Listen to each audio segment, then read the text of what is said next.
Hi, my name's Dee Wilkinson and welcome to my channel, Bitesize Coaching. I'm here to tell you today about a model called the drama triangle. And this was invented by a chap called Karpman around 1968.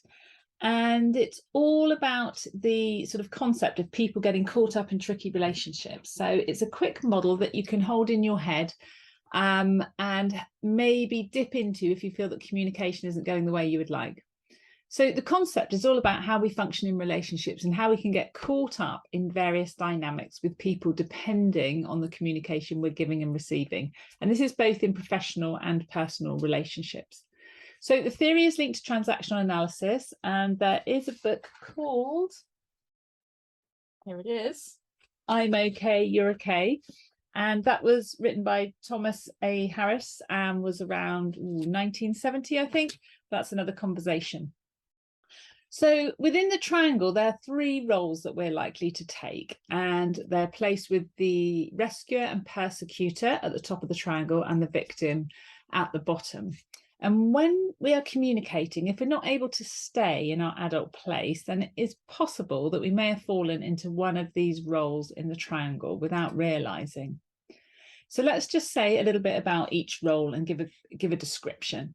So the rescuer, so that could be, you know, you're coming in on you're a knight on your horse or a knight in shining armor coming in to rescue people.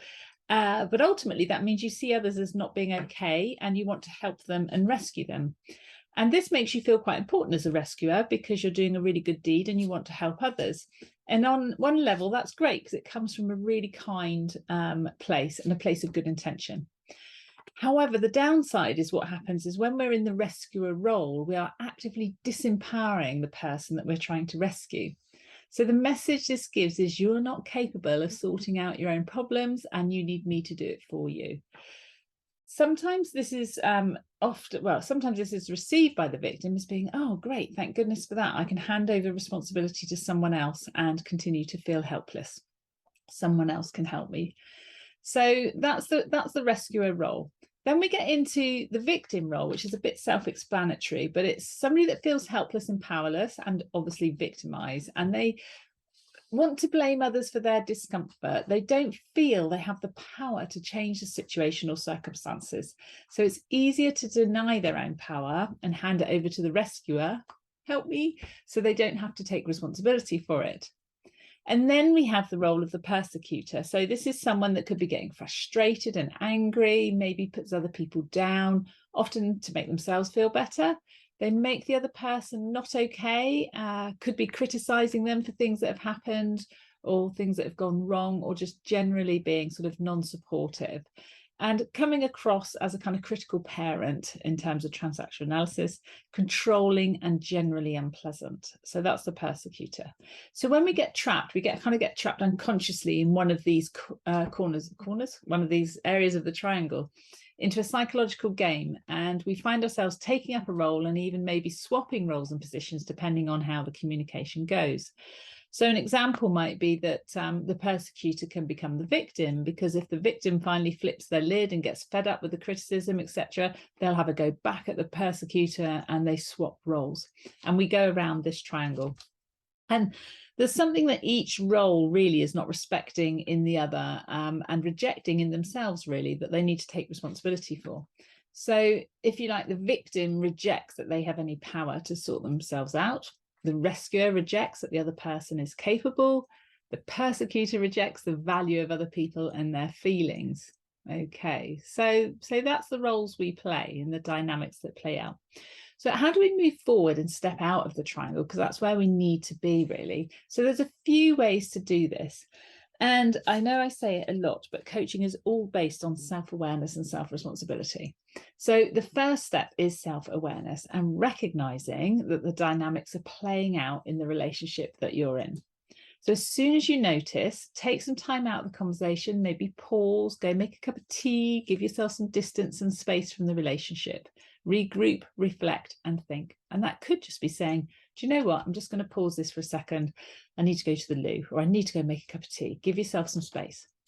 And then think about how you can metaphorically step into the center of the triangle and talk from your adult place. So that's the place that's based on fact and evidence and not feelings and emotions. And that helps start to change the dynamic. Watch, observe, and communicate from your calm, logical, and analytical place. If you're often the rescuer, ask yourself, is it really helping the person if I do that? How can you instead empower them to take responsibility for themselves and maybe take an action that so that they can no longer remain in the victim role? And then if you're the persecutor, does this make you feel good being in this place? How do you want to be remembered as a leader? How can you get the most from your team and other people? And can you manage your expectations differently? So how can you communicate from more of your adult place? So if you've been in the victim role, remember you're not powerless. It's an opportunity for you to build your assertiveness and your confidence. And whilst this is a challenging statement, in theory, nobody can make you feel anything. It's how we internalize what somebody's saying that creates the feelings for us. So someone could be really angry towards me, for example, and I could internalize it as I'm useless and being bullied, or I could internalize it as, oh, I wonder what's wrong with them today. And there's obviously lots of different circumstances and contexts that come around this type of scenario. But self-awareness is the first step, really, and the key to all change. Also, many people suggest you can exchange 3 roles. So here on this diagram, you could exchange persecutor to being assertive. And you do have a right to have your own needs met, but said in an assertive, not an aggressive way.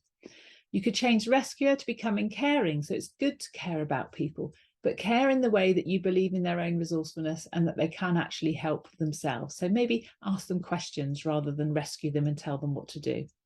And if you're a victim, it's okay to be vulnerable. So acknowledge your own vulnerability and how can you develop your own skills, such as your confidence and assertiveness, to help you step back out of that victim role. And think about what would it look like, this relationship, if you could take this preferred stance of assertiveness, caring, or vulnerable. Anyway, that's the end of this short video. I hope it's been helpful. There are lots more in-depth videos and information out there. This is really just in a nutshell to give you that indication that if you're finding a relationship tricky, are you in a persecutor, get my teeth in, rescuer, or victim mode? Where are you? And then some tips there of what you can do about it. So it's lovely to see you all again. I hope it's been helpful. Take care for now, and please do subscribe to our channel for more useful tips if you're a professional or if you just want to become even more effective in your life. Take care for now. Bye.